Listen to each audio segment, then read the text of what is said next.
अपना वृहद द्रव्य संग्रह ग्रंथ चल रहा है। आचार्य नेमिचंद्र में इसमें द्रव्यों का वर्णन किया है।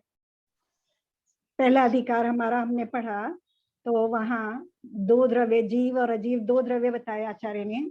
अब अपना दूसरा अधिकार चल रहा है जहाँ उसमें उन दो द्रव्यों के विशेष किए आचार्य ने, है ना। तो विशेष करके 7 तत्व और 9 पदार्थ उनको बताया। तो 7 तत्व जीव, अजीव, आश्रव, बंध, संवर, निर्जरा और मोक्ष, और उसमें पुण्य और पाप जोड़ देंगे तो 9 पदार्थ। तत्व का शब्द का मतलब हमें पता है, पदार्थ पता है, द्रव्य पता है ना। तत्व में फिर हमने पढ़ा आश्रव तत्व पढ़ा और बंध तत्व पढ़ा, और उनके दोनों पार्ट पढ़े, आश्रव के भी, द्रव्य आश्रव, भाव आश्रव, और भाव बंध और द्रव्य बंध, है ना। अब अपना चल रहा है संवर। संवर हमने पढ़ा जो आश्रव को आत्मा का, उसमें भी दो चीज है ना, सब में, वहां भी द्रव्य संवर और भाव संवर। तो सबसे पहले भाव संवर की बात करी आचार्य ने कि आत्मा का जो परिणाम कर्मों को आने में रोकने में कारण हो वो भाव संवर है ना। और उसके निमित्त से आने वाले द्रव्य कर्मों का रुक जाना वो द्रव्य संवर है। भाव, अब अपनी गाथा चल रही थी, हाँ 34 नंबर गाथा अपनी अच्छे से कंप्लीट हो गई, पूरी डिटेल से चली है 3-4 क्लासों में। 35 नंबर, उसमें अगर किसी को कोई चीज ऐसी है जो नहीं समझ में आई, आत्मा का परिणाम समझ में आ गया, चेतन परिणाम, कैसा चेतन परिणाम, जो आश्रव परिणामों के अपोजिट है। आश्रव परिणाम कौन से हैं, आत्मा के आश्रव परिणाम कौन से हैं, बताओ किसको याद है। भाव आश्रव, आत्मा की राग द्वेष आदि। राग द्वेष और मोह रूप जो आत्मा के परिणाम है वो भाव आश्रव के अंतर्गत आ जाते हैं। और उनसे जो अपोजिट परिणाम होंगे, है ना, क्योंकि उनका नहीं आना, राग द्वेष और मोह भावों का, परिणामों का आत्मा में उत्पन्न नहीं होना, तो कैसे परिणाम होंगे, फिर वो शुद्ध परिणाम होंगे, है ना। आत्मा को लक्ष्य करने वाले जो शुद्ध परिणाम होंगे वो भाव संवर रूप होंगे, क्योंकि जब राग द्वेष मोह की उत्पत्ति नहीं होगी तो उससे न तो नवीन, ऐसे आत्मा में नवीन संस्कार आएंगे, बंध रूप से होंगे जो राग द्वेष और मोह के रूप से हो, और न उनके निमित्त से आगे और नए कर्मों का आश्रव होगा। जब आश्रव नहीं होगा तो बंध भी नहीं होगा, है ना। आश्रव होगा तो बंध होगा या नहीं होगा, ये हमने अच्छे से समझा था कि बंध होगा तो कैसे होगा, उसमें क्या चीजें निमित्त है, योग और कषाय निमित्त है ना। तो जहां तक कषाय है वहां तक तो वो हमने तत्वार सूत्र में भी पढ़ा, वो सांप्रदायिक आश्रम है, वहां तक बंध है, वो चारों प्रकार का बंध है। और जब कषाय नहीं है तो सिर्फ प्रदेश और प्रकृति बंध है, वो ईर्यापत आश्रम के अंतर्गत आ जाता है और वो कोई महत्व नहीं रखता। इतना हमने समझा।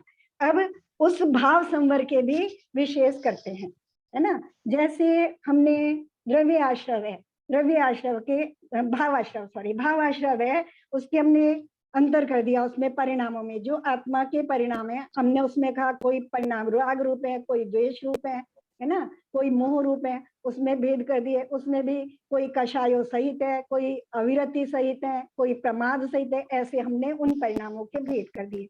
तो अब जैसे वो परिणाम तरह तरह के परिणाम है, उसमें तरह तरह के कारण हैं, ऐसे ही जो हमारे आत्मा के परिणाम भाव संवर रूप है, वो भी, उसमें भी क्या क्या चीजें होती हैं वो आचार्य इसमें 35 नंबर गाथा में बता रहे हैं। 35 नंबर गाथा पढ़ते हैं, एक बार आप लोग भी बोल के देख लेना। वद समिधि गुत्तियो धम्मानुपेहा परिसह जयो चारित्तम बहुभेया नायवा भाव संवर विशेषा।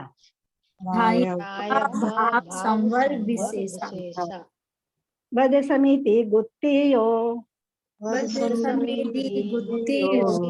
धम्मानुपेहा परिसह जयो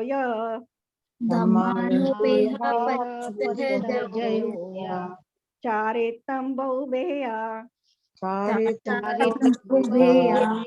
नायव्वा भाव संवर विशेषा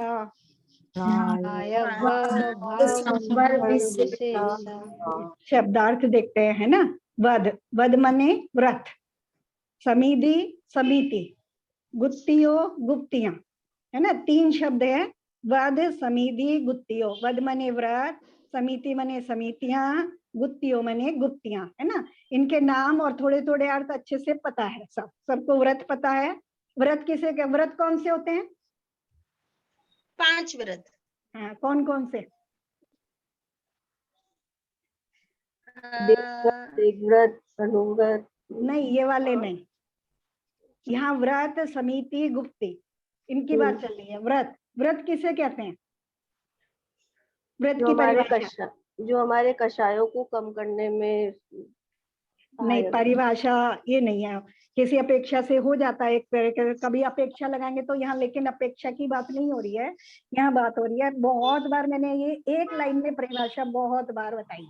व्रत का मतलब क्षमता हो गया, सब कुछ। पापों से विरक्ति, 5 पापों से विरक्ति, वो व्रत है ना। और वो 2 प्रकार के, अनुव्रत और महाव्रत। अनुव्रत है ना, 5 अनुव्रत 5 महाव्रत। तो व्रत में जब हम यहाँ बात कर रहे हैं तो उनकी बात कर रहे हैं, है ना। व्रत बने 5 अनुव्रत या महाव्रत। तो यहाँ मुख्य रूप से महाव्रत की बात हो रही है, तो वो अनुव्रत भी उसमें आ जाते हैं संदर्भ में। समिति, समितियां सबको पता है, 5 समितियां सबको पता है। गुप्तियां सबको पता है ना। कितनी होती है गुप्तियां? 3। हाँ, कौन कौन सी? मनोगुप्ति, वचनगुप्ति, कायगुप्ति। हाँ, बस व्रत याद नहीं रहते हैं बाकी सब याद रहता है। अच्छा, धम्म अनुपेहा, है ना। धम्म अलग कर लेंगे शब्द, अनुपेहा। धम्म माने धर्म, और अनुपेहा अनुप्रेक्षा। धर्म, धर्म पता है यहाँ कौन से धर्म की बात हो रही है?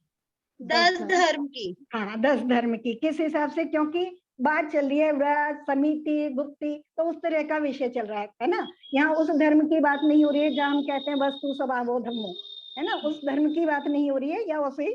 तो यहाँ धर्म, धर्म मतलब यहाँ 10 धर्मों की बात हो रही है, वो सबको पता है। अनुपेहा अनुप्रेक्षा, है ना। परिचय जयो, परिचय जय है, परिचय सबको पता है, 22 परिचय, है ना। परिचय जय, उन 22 परिचयों का जीतना। और चारित्रम, चारित्र, है ना। चारित्र तो वो जब उसमें पढ़ते हैं, चरचार सूत्र में पढ़ते हैं, तो वहां सामायिक, छेदोपस्थापना, परिहार, विशुद्धि, यहाँ आचार्य अपने हिसाब से बताएंगे। तो चारित्र में और भी चीजें आ जाती हैं, क्योंकि क्या कह रहे हैं? बहुभेया, बहुभेया मने बहुत भेद वाला, तो बहुत भेद वाला चारित्र। नायव्वा मने जानना चाहिए, है ना। क्या क्या जानना चाहिए? भाव संवर विशेषा, भाव संवर के विशेष जानना चाहिए, या भाव संवर के भेद जानना चाहिए। शब्द अर्थ एक बार और देख लेते हैं, फिर व्याख्या में चलते। वध, व्रत, समिधि समिति, गुत्तियो गुप्तियां, धम्म अनुपेहा, धर्म और अनुप्रेक्षा, परिचय जय, चारित्रम बहुभेया, और बहुत भेद वाला चारित्र, भाव संवर के विशेष या भाव संवर के भेद जानना चाहिए। मतलब ये सब चीजें संवर के कारण है ना। तो अब हम सोचें कि अब हमने समझा कि आश्रम रुक जाए, है ना। आश्रम रुक जाए तो हमें मोक्ष मार्ग मिल जाए, क्योंकि आश्रम नहीं होगा तो बंध नहीं होगा। तो अब आश्रम रुकने के ये कारण है, व्रत समिति गुप्ति धर्म अनुप्रेक्षा परिचय और बहुत प्रकार का चाय। तो इसको अच्छे से समझना है। और ये सब क्या है? भाव संवर है ना। अब भाव संवर में भी आगे आचार्य जब इसकी व्याख्या करते हैं तो और अच्छे से बताते हैं, उसमें फिर निश्चय व्यवहार करके पूरा व्याख्या में बताते हैं, उसको समझेंगे। निश्चय व्यवहार तो अच्छे से सब लोगों को समझ में आने लगा ना। चलो, गाथा का भावार्थ है 5 व्रत 5 समिति 3 गुप्ति 10 धर्म 12 अनुप्रेक्षा 22 परिचय और अनेक प्रकार का आचार्य। इस प्रकार ये सब भाव संवर के भेद जानने चाहिए। वध समिति गुप्तियों, व्रत समिति और गुप्तियां, धम्मानुपेहा धर्म तथा अनुप्रेक्षा, परिचय जयो और परिचयों का जीतना, चारित्रम बहुवेया अनेक प्रकार का चार्य, नायवा भाव संवर विशेषा, ये सब मिले हुए भाव संवर के भेद जानना चाहिए। अब इस उक्त विषय का विस्तार से वर्णन करते हैं। अब एक एक चीज को डिटेल से देखेंगे, है ना, फिर से अच्छे से याद हो जाएंगे सब, व्रत समिति गुप्ती सब। चलो, निश्चय नय से विशुद्ध ज्ञान और दर्शन रूप स्वभाव का धारक जो निज आत्म तत्व, उसकी भावना से उत्पन्न जो सुख रूपी अमृत, उसके आस्वाद के बल से संपूर्ण शुभ तथा अशुभ राग आदि विकल्पों से रहित होना, सो व्रत है ना। अब यहाँ आचार्य व्रत की परिभाषा कर रहे है ना। हमने तो अपने शब्दों में कर लिया कि पापों से विरक्ति होना, है ना, पापों से हम छोड़ करके पाप से रहित मार्ग की तरफ जब चलते हैं, उसका नाम हमने व्रत रखा। ठीक है। अब यहाँ आचार्य, अब पाप मने क्या, जो आत्मा को पतन की तरफ ले जाए वो पाप, है ना। पाप की जब परिभाषा करेंगे तो जो आत्मा को पतन की ओर ले जाए वो पाप। अब यहाँ आचार्य व्रत की क्या परिभाषा कर रहे हैं, क्योंकि यहाँ हम संवर के परिप्रेक्ष्य में देख रहे हैं, है ना, जिसका से जो है आश्रम का आना रुक जाए। तो यहाँ कह रहे हैं, किसे कह रहे हैं, शुभ तथा संपूर्ण शुभ तथा अशुभ राग आदि विकल्पों से रहित होना। संपूर्ण हमारे जो विकल्प चलते हैं ये हमने समझ लिया, क्योंकि हम अपने को देखने का स्वभाव हमने बना लिया है और हम अपने अंदर जो चल रहा होता है उसको देखने की कोशिश करते हैं, तो हमें पता चलता है कि कभी हमारे शुभ विकल्प चल रहे होते हैं और कभी अशुभ। तो यहाँ कह रहे हैं उन समस्त शुभ अशुभ विकल्पों से रहित होना व्रत है ना। संपूर्ण शुभ अशुभ विकल्पों का ना होना व्रत है। अब वो शुभ अशुभ विकल्प है ना, ये तो व्रत की परिभाषा कर दी आचार्य। अब वो कह रहे हैं वो जो है वो किसके बल से, है ना, वो जो शुभ अशुभ विकल्प है वो कैसे रुकेंगे, क्या हमारे रुक पाते हैं क्या, है ना। नहीं। तो अगर ये है, अगर हमें अशुभ आ रहे हैं और बहुत अधिक हमें लगे कि हमें बहुत अशुभ विकल्प हो रहे हैं, तो हम उन्हें दिशा देने का प्रयास तो करते हैं, लेकिन ज्यादा से ज्यादा कहाँ ले जाते हैं, शुभ की ओर ले जा सकते हैं, है ना। लेकिन हम शुभ अशुभ विकल्पों से रहित हो पाते हैं क्या, नहीं हो पाते। तो वो कैसे होंगे, उन शुभ अशुभ विकल्पों का अभाव कैसे होगा, तो उससे पहले की लाइन में कह रहे आत्म तत्व, निज आत्म तत्व उसकी भावना से उत्पन्न जो सुख रूपी अमृत, उसके आस्वाद से, है ना। कैसे होंगे वो विकल्प समाप्त, कैसे होंगे, जब हमें अपनी निज आत्म तत्व की भावना से उत्पन्न सुख की प्राप्ति हो जाएगी। ये पढ़ा था हमने, कहाँ पढ़ा था ये, ऐसा विषय कहाँ पढ़ा था, इष्टोपदेश में, है ना। वहां पढ़ा था ना कि एक अपूर्वी आनंद की प्राप्ति होती है ना। तो अब वो कह रहे हैं, और वो उसकी भावना किसकी भावना करने से, वो जो सुख हमें प्राप्त होगा वो किसकी भावना करने से होगा। एक चीज तो ये हो गई कि वो सुख निज आत्म तत्व से उत्पन्न होगा, है ना। और कैसे होगा, तो वो कह रहे हैं कैसा है वो आत्म तत्व, निश्चय नय से विशुद्ध ज्ञान दर्शन रूप स्वभाव का धारक, है ना। निश्चय नय से यानी कि हम उस अपने आत्म तत्व को अकेला देखें, है ना, बिल्कुल कैसा देखें, अकेला, और कैसा, शुद्ध ज्ञान दर्शन वाला। ऐसा जो आत्म तत्व है उस निज आत्म तत्व को प्राप्त करने की भावना से, या उसको थोड़ा बहुत भी प्राप्त करके, उसका थोड़ा बहुत भी अनुभव करके हमें जो सुख प्राप्त होता है, उस सुख के बल से हमारे जो शुभ अशुभ विकल्प है वो समाप्त होने लगते, है ना। और तब हम व्रती के समान हैं। अगर व्रत हमने व्यवहार से व्रत धारण नहीं किए, ये निश्चय नय से व्रत की परिभाषा है ना। किससे परिभाषा है ये, निश्चय नय से। तो व्रत वास्तव में कब है, जब हमारे निज आत्म तत्व में संपूर्ण शुभ अशुभ विकल्पों का अभाव होगा, है ना। और वो अभाव कैसे होगा, निज आत्म तत्व की, शुद्ध आत्म तत्व की भावना के बल से होगा। और वो शुद्ध आत्म तत्व कैसा है, शुद्ध ज्ञान दर्शन वाला है।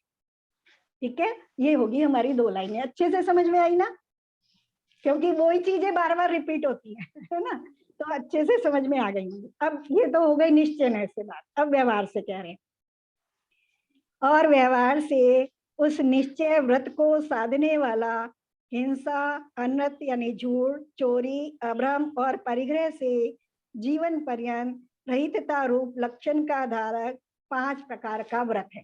वो तो अंदर की बात बता दी आचार्य ने, है ना। निश्चय से जो बात कर रहे हैं वो आत्मा की बात कर रहे हैं, है ना। आत्मा में होते हैं ना, शुभ अशुभ विकल्प आत्मा में हो रहे हैं। अब लेकिन क्योंकि हम जब तक अपने स्वरूप से सहित नहीं हो गए हैं, यानी उसमें पूरी तरह स्थिर नहीं हो गए हैं, विद्यमान नहीं हो गए हैं, तब तक हमारी मन वचन काय की क्रियाएं होती रहती हैं, है ना। मन वचन की काय की क्रियाओं से रहित हम नहीं हो पाते।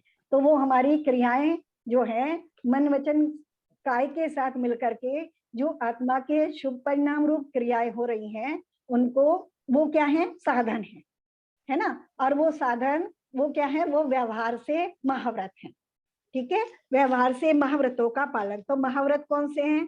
हिंसा का त्याग, है ना, झूठ का त्याग, चोरी का त्याग, अभ्रम का त्याग और परिग्रह का। कैसा?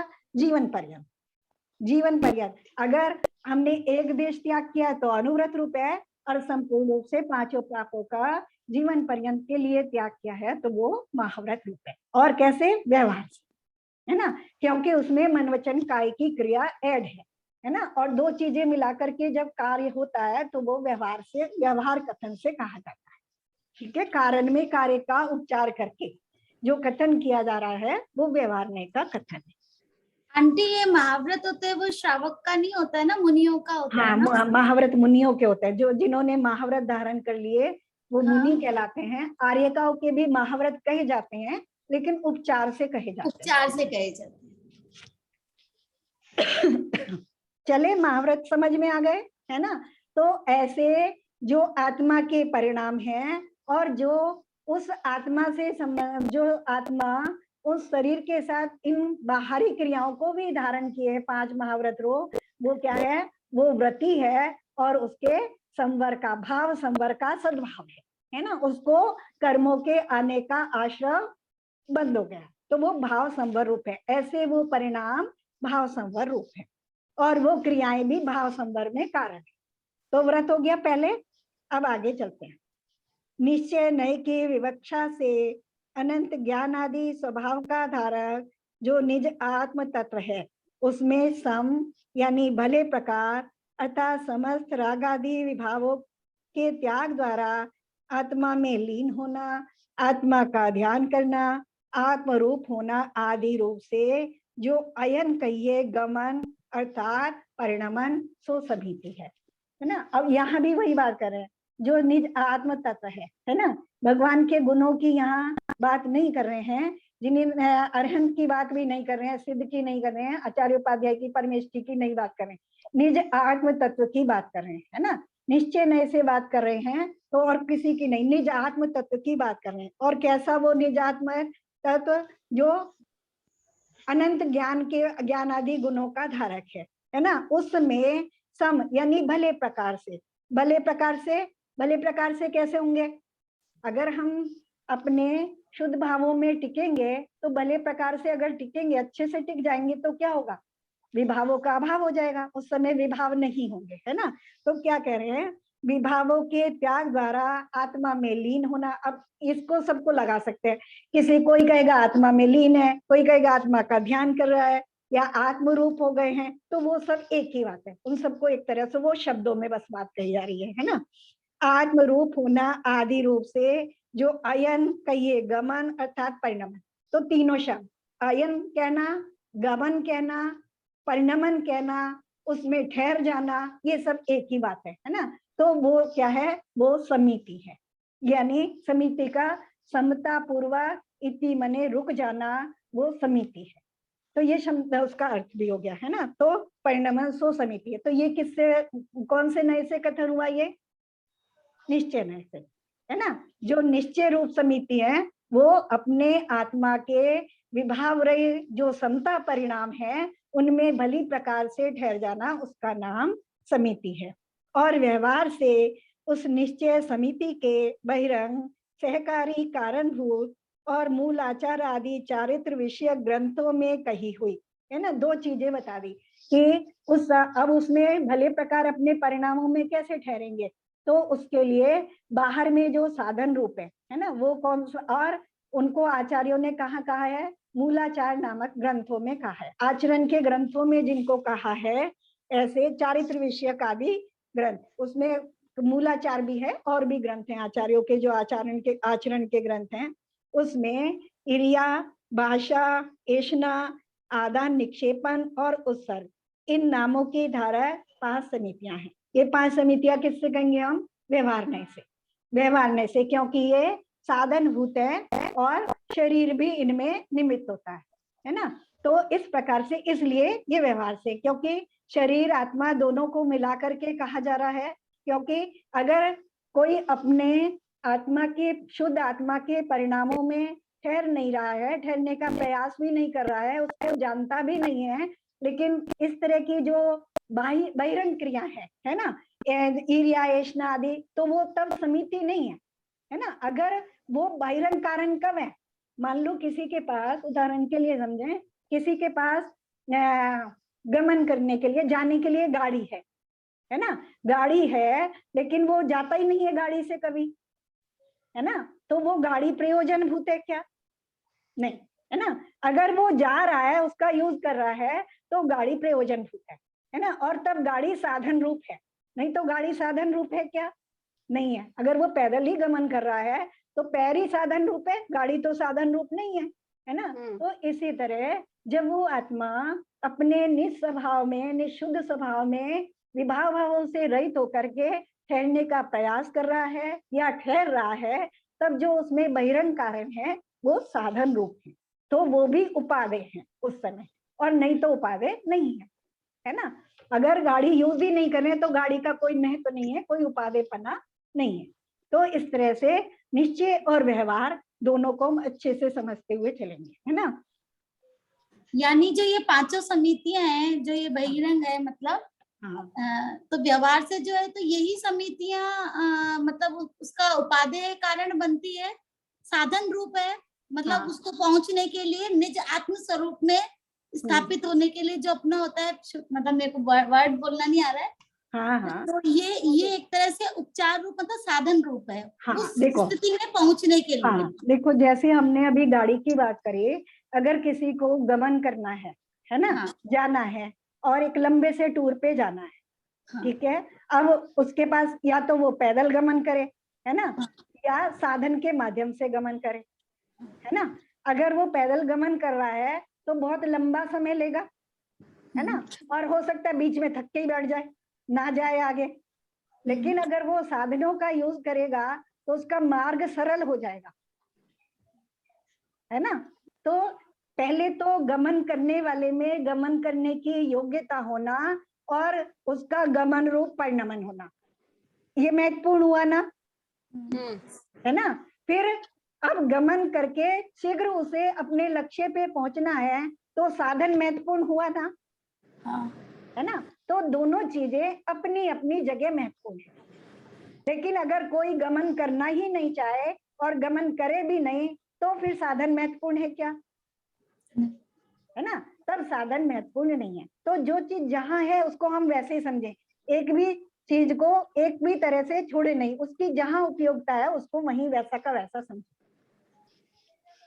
क्लियर कर पाई क्या मैं जो तुम्हें समझना चाह रही थी? हाँ, है ना। मतलब जो बाह्य समितियां है, बाह्य समितियां क्या है हमारी?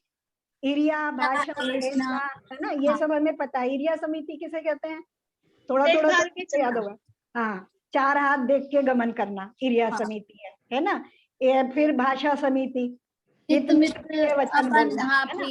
बोलना, जो उद्देश्य पूर्ण है वो ही कहना, असत्य भाषण नहीं करना और फालतू भी नहीं बोलना। एषणा समिति, भोजन इत्यादि को देखभाल के करना, है ना। और आदान निक्षेपण, रखना उठाना, है ना, जीवों की हिंसा नहीं हो जाए। और उत्सर्ग, जो मलमूत्र इत्यादि का देखभाल के त्याग करना। तो इन साधनों के द्वारा जो परिणमन है उनमें विशेष, क्योंकि उसमें क्या है, अन्य जीवों को भी बचाने का भाव हो रहा है। उससे क्या हो रहा है, जो हमारा अहिंसा महाव्रत है वो भी अच्छी तरह से पुष्ट हो जाता है ना। तो वो साधन रूप है बस, लेकिन है, और साधन है तो हम सरलता से मोक्ष मार्ग में चल पाएंगे। तो ऐसे मत समझना कि साधनों का कोई महत्व नहीं है ना, साधनों का भी महत्व है।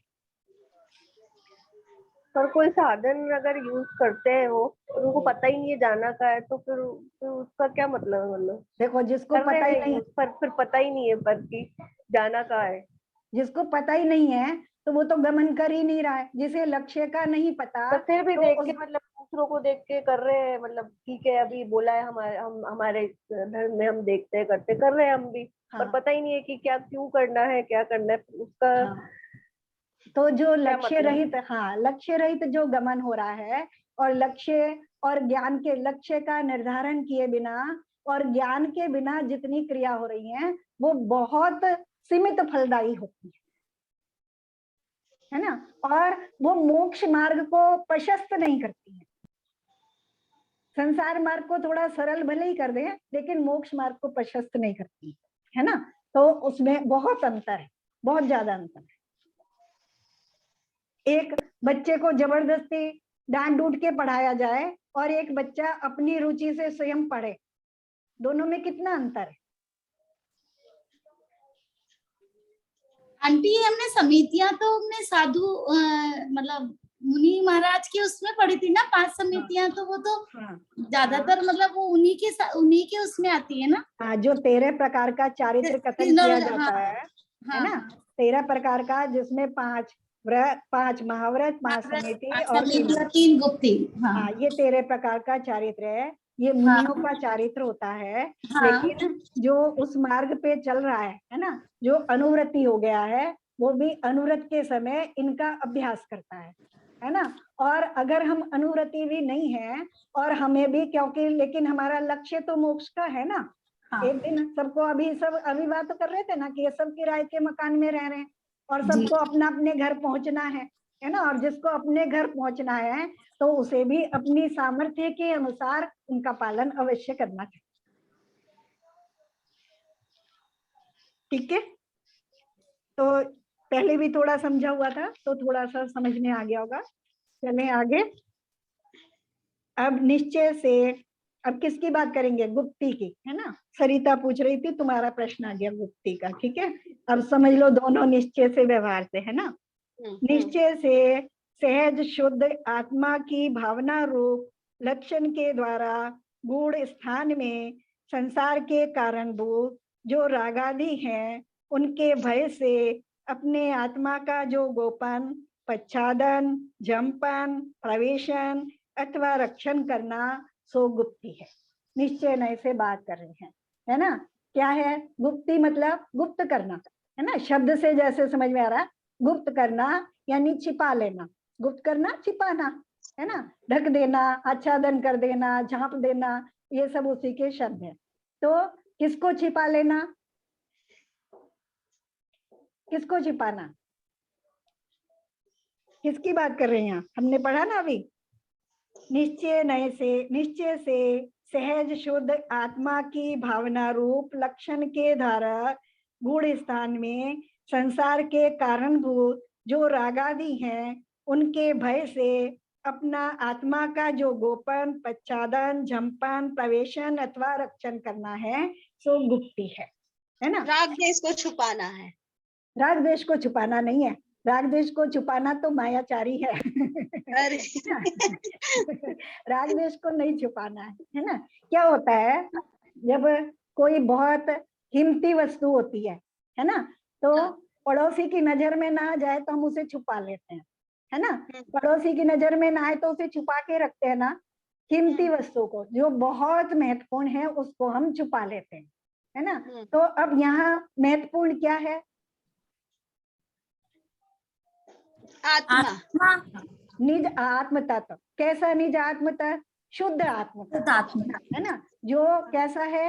विकारों से रहित है। किससे छुपाना है उसको? विकारों से छुपाना है, विकारों से, है ना। यानी जो शुभ अशुभ राग देश इत्यादि रूप जो भाव है, उनसे अपनी आत्मा को बचाना, उनसे छुपा लेना, अपने शुद्ध स्वभाव को ढकना, उसी को देखना, है ना। उसमें छुपे रहना, यानी उसी में स्थिर बने रहना और उन राग देश परिणामों से अपने आप को बचाना, गोपन करना, उनसे रक्षण करना अपने निज शुद्ध आत्म तत्व का, उसका नाम गुप्ती है ना। निश्चय नय से, ठीक है। निश्चय नय से समझ में आ गया ना, क्या छुपाना है और किससे छुपाना है। गुप्ती मतलब छुपाना। क्या छुपाना? आत्म अपने तत्व शुद्ध को परिणाम विकारों को, से। है ना, अपने निःशुद्ध आत्म तत्व को किससे छुपाना है? राग, देश, मोह, कषाय इत्यादि जितने परिणाम हैं उन परिणामों से छुपाना है, उनसे बचाना है, उनसे अपनी रक्षा करना, उसका नाम गुप्ती है। ठीक है। अब जैसे समझ समझ के स्वाध्याय करने से अब हमें कब आता है ना, जब हमारे बहुत अशुभ विकल्प आ रहे होते हैं तो हमें लगता है ना, कभी गलती से क्रोध इत्यादि आ जाए, नहीं अपने आप को संभाल पाए तो लगता है कि हमने गलत किया। हमें अपने आप को बचाना है, हमें अपने इस स्वभाव को छोड़ना है, हमें अपनी मायाचारी छोड़नी है।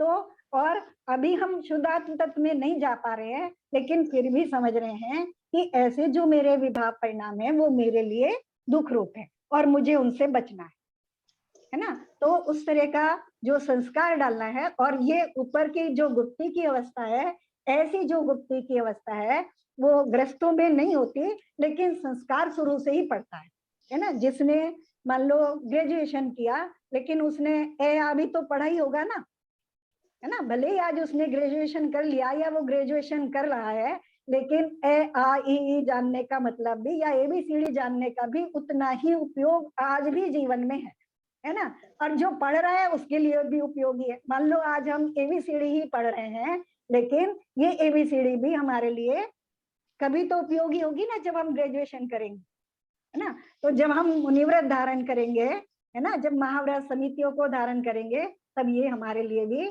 जो ऐसे संस्कार हम अपने अंदर डालेंगे कि हमें राग, द्वेष, कषाय इत्यादि परिणामों से अपने आप को बचाना है, अपना रक्षण करना है, तो वो आगे जाकर के गुप्ती रूप से परिणत होंगे। ठीक है सरिता जी? हाँ हाँ ठीक है ना। हम अपने थोड़ा सा मान लो हम गुप्ती कर रहे हैं, मान लो घर में बहस का वातावरण हो गया, तो थोड़ा सा हम मान लो गुप्ती साध ले, तो थोड़ा सा तो अपना मतलब जो पाप करना है, जितना पाप लगना होगा उस थोड़ा तो कम लगेगा ना। हाँ और क्या, बिल्कुल थोड़ा कम लगेगा, है ना। और कुछ भी महत्वपूर्ण नहीं है, जब वस्तु स्वरूप समझ में आ जाता है ना, तब तो कुछ भी महत्वपूर्ण नहीं लगता है ना। जैसे तुम कितनी बार घर की बात कर देती हो, है ना, कि घर है, घर से हमारा राग है, लेकिन अभी बात कर रहे थे किराए का घर है, सबको छोड़ के जाना, चाहे वो तुम्हारा अपना है चाहे तुम्हारा किराए का है ना। पर्याय खत्म हो गई तो छोड़ के जाना ही है। हाँ, निश्चित रूप से सबको छोड़ के जाना है ना। तो वो कल छोड़ा या मैंने आज ही छोड़ा, जब मुझे ये समझ में आ गया कि छोड़ना है, तो कल ही छोड़ा आज ही छोड़ा, क्या फर्क पड़ रहा है? कुछ भी नहीं फर्क पड़ रहा है ना। जहां वस्तु स्वरूप समझ में आ जाता है, वहां परिणामों को दिशा देने में बहुत अधिक सरलता हो जाती है। नहीं अभी तो वस्तु स्वरूप खूब अच्छे से समझ में आ गया, थोड़ी देर बाद पता नहीं वो वस्तु स्वरूप कहाँ चला जाता है और हम पता नहीं कौन से रूप में फिर आ जाते हैं। हाँ, वो कोशिश ऐसा है ना। करते हैं। हाँ ऐसा ही है ना। क्या होता है, इसी को भाव आश्रम कहा है आचार्य ने, ये हमने बहुत अच्छे से समझा था, क्योंकि नए संस्कार डालना और पुराने संस्कारों को दिशा देना वही बहुत महत्वपूर्ण काम है, उसी का नाम पुरुषार्थ है ना। नए संस्कार डालना और पुराने संस्कारों को क्या है, हम कहते हैं ना, लौट के हम वहीं आ जाते हैं। लौट के क्यों आ जाते हैं? क्योंकि वैसे हमारे संस्कार पड़े हुए हैं। मान लो मैं यहाँ से मंदिर जाती हूँ, मंदिर जाने के मेरे 3 रास्ते हैं, इधर से भी जा सकती हूँ, इधर से भी, इधर से भी, लेकिन जहां से मैं रोज जाती हूँ वहां से वो पैर अपने आप चले जाते हैं, है ना। तो यानी एक ही 3 मार्ग होते हुए भी, और वो चाहे कोई मार्ग छोटा है, लंबा है, या साफ सुथरा है, या गंदा है, जिस पे से हम रोज जा रहे हैं उसका हमें संस्कार पड़ जाता है। और जो वो ऐसे ही परिणामों में हमारे अनादिकाल से संस्कार पड़े हुए हैं, है ना। और वो संस्कार जो हमारे पहले से पड़े हुए हैं वो ही तो भावबंध रूप है ना। और वो नए नए वैसे ही निमित्त पा करके नए नए फिर से उदय में आते रहते हैं और फिर से नए संस्कारों को बांधते रहते हैं, है ना। यही तो आश्रम बंध का खेल है।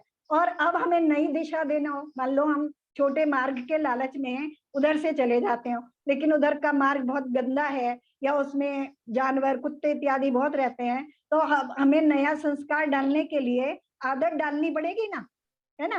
कभी कभी भूल से, लेकिन डालते डालते भी 1-2 दिन जाएंगे, लेकिन फिर किसी दिन अपने ध्यान में होंगे तो फिर उधर से निकल जाएंगे। तो ऐसे ही हमारे जो संस्कार हैं संभालते संभालते भी पुराने पुराने वाले उदय में आने लगते हैं। लेकिन फिर हम जैसे ही होश में आते वैसे ही चौंक जाते हैं, फिर संभाल लेते हैं अपने आप को। तो बस इसी तरह की स्थिति है। बिल्कुल। चलो अब इसी की बात कर रहे हैं, व्यवहार की। निश्चय नय से हमने देख लिया कि निश्चय नय से गुप्ति क्या है, अपने आत्मा को गोपन करना, है ना, अपने आत्मा का रक्षण करना, अपने आत्मा को छुपाना, किससे? विभाव परिणामों से, है ना।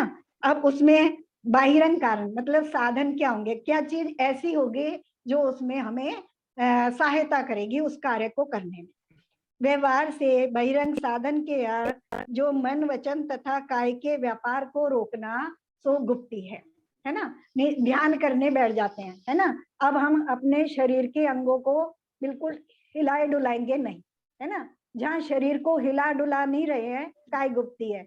मौन धारण किया है, वचन गुप्ती का साधन है ना। वचन को आंटी एक मिनट, जैसे ये निश्चय से तो मन गुप्ती ही होना चाहिए ना, वचन गुप्ती और काय गुप्ती तो व्यवहार ने से ही हो जाएगा ना, फिर उसमें तो अपना मतलब शरीर आ गया, मन भी होएगा फिर। हाँ, मन भी देखो, मन में भी वैसे तो गुप्ती बहुत ऊपर की अवस्था है ना। तो अब हम उसको क्योंकि अनुभव नहीं कर सकते, है ना, केवल शास्त्र के माध्यम से जितना बताया जा रहा है उतना समझ सकते हैं, है ना। उसको हम ऐसे नहीं कर सकते कि हम उदाहरण भी नहीं अच्छी तरह से उसके ले सकते, जो निश्चय नय से गुप्ती है ना।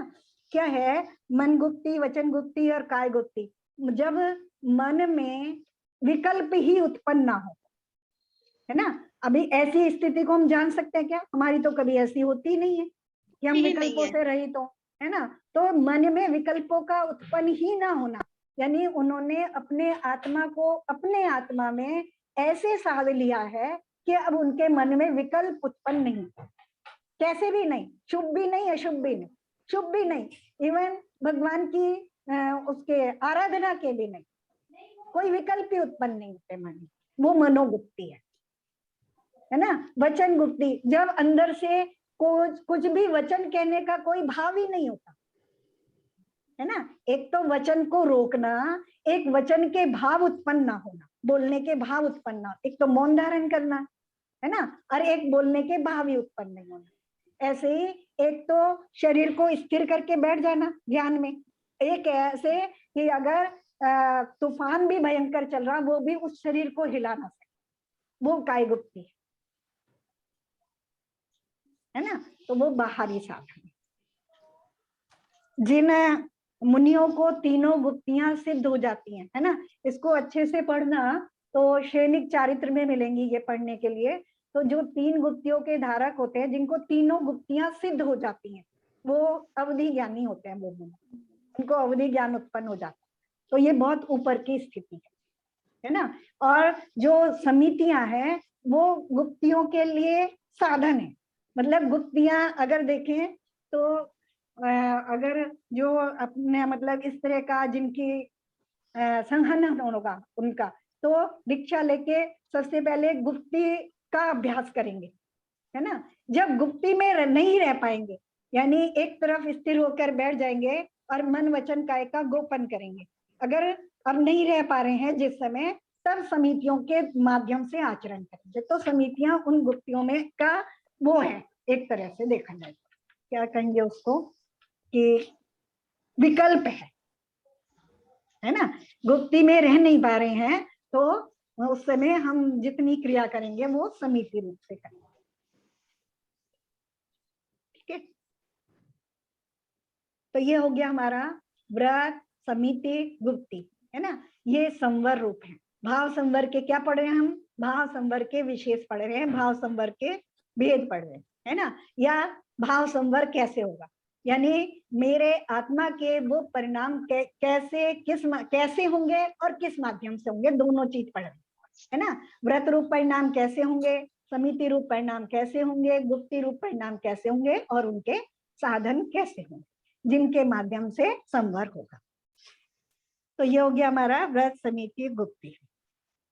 अब धर्म की बात करते हैं, है ना।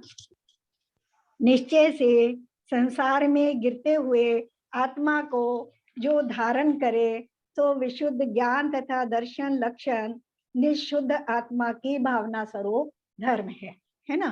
कहते ना, अभी बड़े अच्छे से चर्चा चली थी वो भी थी उस टाइम कि वो धर्म, जो धर्म कर रहे हैं वो सुखी क्यों नहीं है ना। तो धर्म बता रहे हैं कि धर्म क्या है ना, कैसे कह रहे हैं। अब यहाँ वस्तु स्वभाव धर्मो, उसी की व्याख्या कर रहे हैं। वस्तु स्वभाव धर्म है, तो क्या है वस्तु का स्वभाव? निश्चय से संसार में गिरते हुए आत्मा को जो धारण करे, यानी जो आत्मा को संसार में गिरने ना दे, भटकने ना दे, है ना। और कैसे कैसे ना भटकने दे? विशुद्ध ज्ञान तथा दर्शन लक्षण। कैसा है उसका लक्षण, कैसा है उस आत्मा का?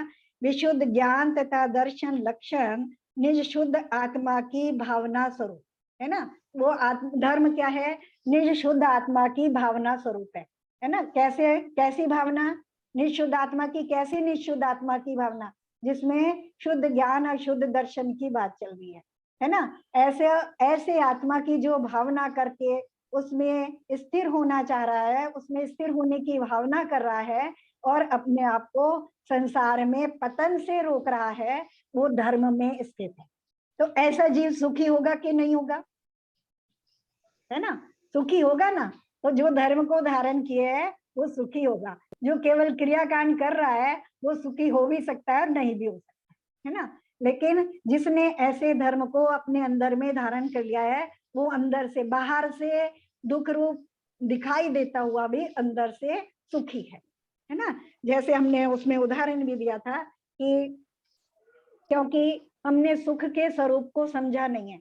हमें क्या है, हमने सुख का स्वरूप ही बाह्य वस्तुओं को समझ लिया है। हम जिनेंद्र भगवान की प्रतिमा देखते हैं तो वो तो अपना पद्मासन से हाथ पे हाथ रख के बैठे हैं, हम उनको परम सुखी कहते जरूर हैं, लेकिन अगर कोई ऐसे बैठ जाए तो वो क्या हमें सुखी लगेगा क्या कि वो सुखी लगे, परम सुखी है?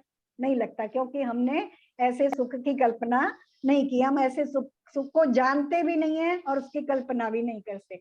अभी हम मुनियों को देखते हैं तो हमें लगेगा पैदल विहार कर रहे हैं, एक समय खड़े होके भोजन कर रहे हैं, केश लॉज कर रहे हैं, तो हमें लगता है ये कितना कष्टकारी है। हमें नहीं लगता कि उसमें कुछ सुख होता होगा, है ना। तो उसी तरह से तो सुख की परिभाषा क्या कर रहे हैं यहाँ कि धर्म की परिभाषा कर रहे हैं कि धर्म वो है जो जीव को संसार में गिरने से रोके और अपने आप में विशुद्ध ज्ञान दर्शन जो लक्षण रूप जो निज शुद्ध आत्मा है उसकी भावना में स्थित है ना। उसको प्राप्त करने की जिसको भावना है वो धर्म रूप होता है ना। वो धर्म में हो सकता है और जो धर्ममय होगा वो सुखी होगा। और व्यवहार से उसके साधन के लिए इंद्र चक्रवर्ती आदि द्वारा जो वंदने योग्य पद हैं, है ना। इंद्र और चक्रवर्ती भी जिनकी वंदना करते हैं, किनकी? पंच परमेष्ठी की, है ना। उसमें धारण करने वाला उत्तम क्षमा, मार्दव, आर्जा, सत्य, सौ, संयम, तप, त्यागा, किंचन तथा ब्रह्मचर्य रूप लक्षण धारक का 10 प्रकार का धर्म है। ये नाम तो हमें सबको आते हैं और ये इनका स्वरूप भी पता है। तो इन माध्यमों से, है ना, इन गुणों के माध्यमों से उस धर्म में, कैसे धर्म में? जो आत्मा को नीचे नहीं जाने देता, संसार में नहीं भटकने देता, दुख रूप नहीं होने देता, उस धर्म में स्थित करता है। तो ये साधन है। स्वभाव ही है, अपने विपरीत भावों के विपरीत जो है स्वभाव रूप है।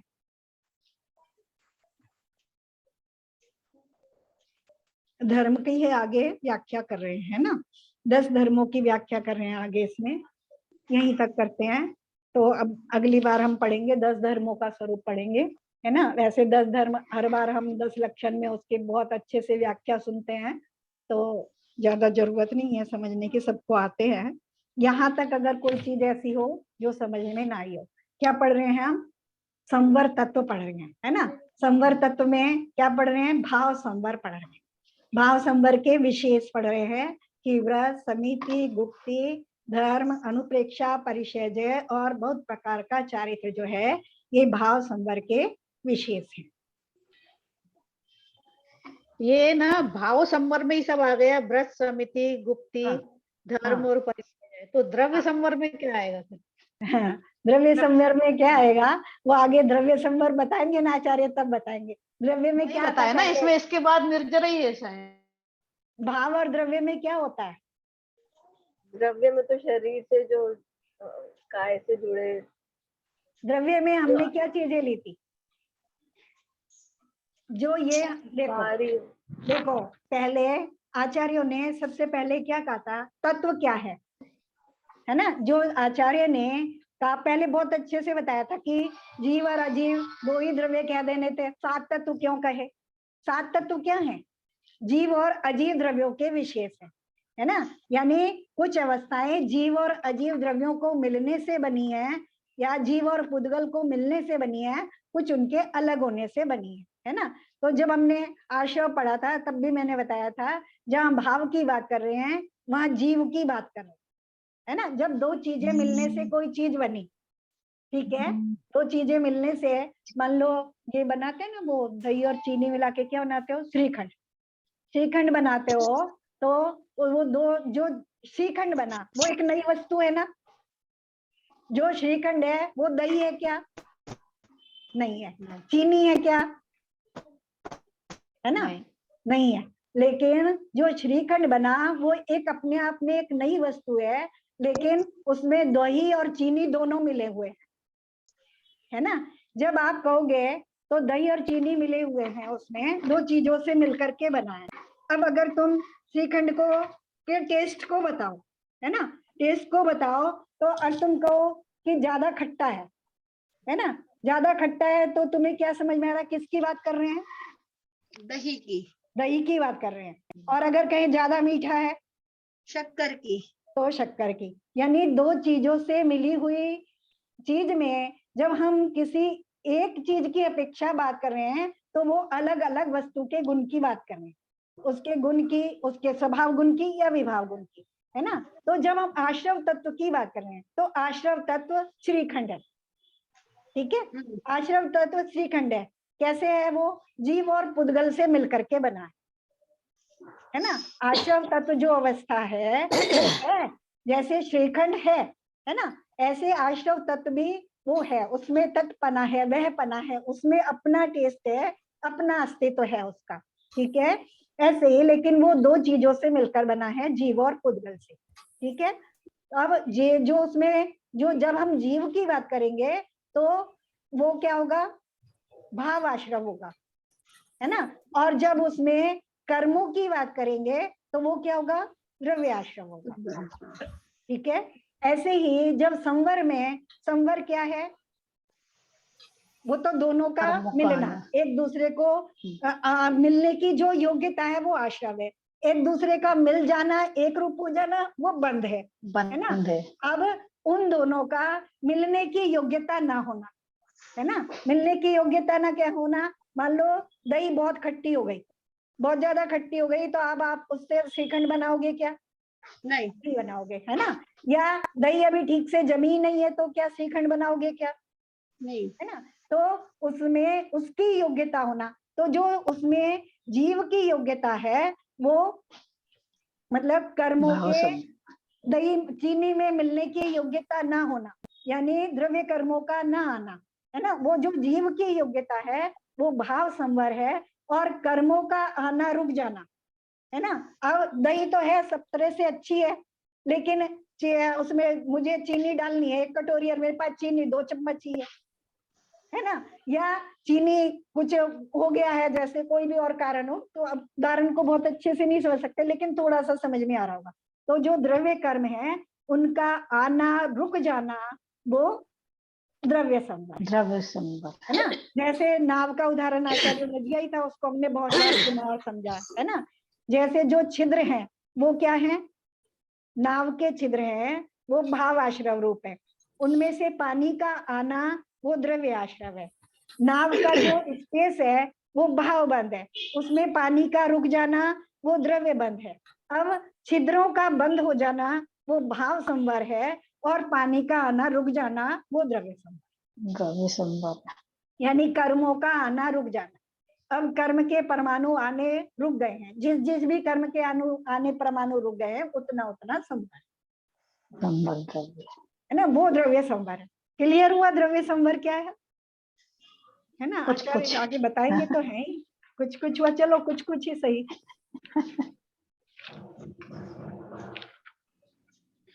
लेकिन एक बड़ी महत्वपूर्ण चीज है ना। इतना सारा समझने के लिए तो हमें सभी समझना पड़ेगा, लेकिन हम क्या करेंगे, हमें क्या करना है, हमें भाव संवर के लिए करना है। हम नाम है, हाँ। है ना, हम नाम है, हमें पानी में कुछ करना है क्या? नहीं, छेद को बंद नहीं करना है। है ना, छेद हमें तो बंद छेद करना है। बंद करने हैं। तो हमें तो भाव भाव संवर संवर करना है। महत्वपूर्ण है। हमारे लिए तो भाव संवर ही महत्वपूर्ण है ना। द्रव्य संवर अपने आप हो जाएगा, पानी तो अपने आप रुक जाएगा, कर्मों का आना अपने आप रुक जाएगा, उसमें मुझे कुछ नहीं करना, है ना। फिर जब निर्जरा करनी है तब करना होगा, है ना। फिर वो कैसे होगा वो बाद की बात करेंगे, अभी यहाँ इतना ही समझो। विनोदनी भाभी, एक क्वेश्चन मेरा हाँ बोलो। कि मतलब है ना, जैसे अपन ये द्रव्य संग्रह तो पढ़ रहे हैं और ये 6 द्रव्य हैं, और एग्जैक्ट मतलब है ना परिभाषा यदि करते हैं, तो जैसे आपने व्रत की परिभाषा कुछ शब्दों में बताई, उसी प्रकार द्रव्य की परिभाषा क्या होगी? जो गुण पर्यय द्रव्यम, है ना। अच्छा। उत्पाद व्यय ध्रुव युक्तम सत, है ना। तो जो द्रव्य है वो उत्पाद व्यय और ध्रुवता से सहित है। उसमें वो उत्पन्न भी होता है, नष्ट भी होता है और बना भी रहता है, ठीक है। और गुण और पर्यायों का समूह है, ये द्रव्य की परिभाषा है। अब इसको बहुत अधिक डिटेल से समझेंगे तो फिर कभी वो विषय चलेगा तो फिर ये तो अभी आप आजकल तत्वार सूत्र पढ़ रही हो तो उसमें बताया होगा, महत्वपूर्ण विषय है ये तो, है ना। चिन्हवानी स्तुति कर ले। जावानी के ज्ञान से लोकालो वाणी सदा दे दो। हे जिज्ञानी भारती सोए जपो दिन जो तेरी शरणा गए पावे दे बजो अर्यंत तो गुरु सेवा निर्धन दया धर्म पालो सदा यही चिन्हवानी माता।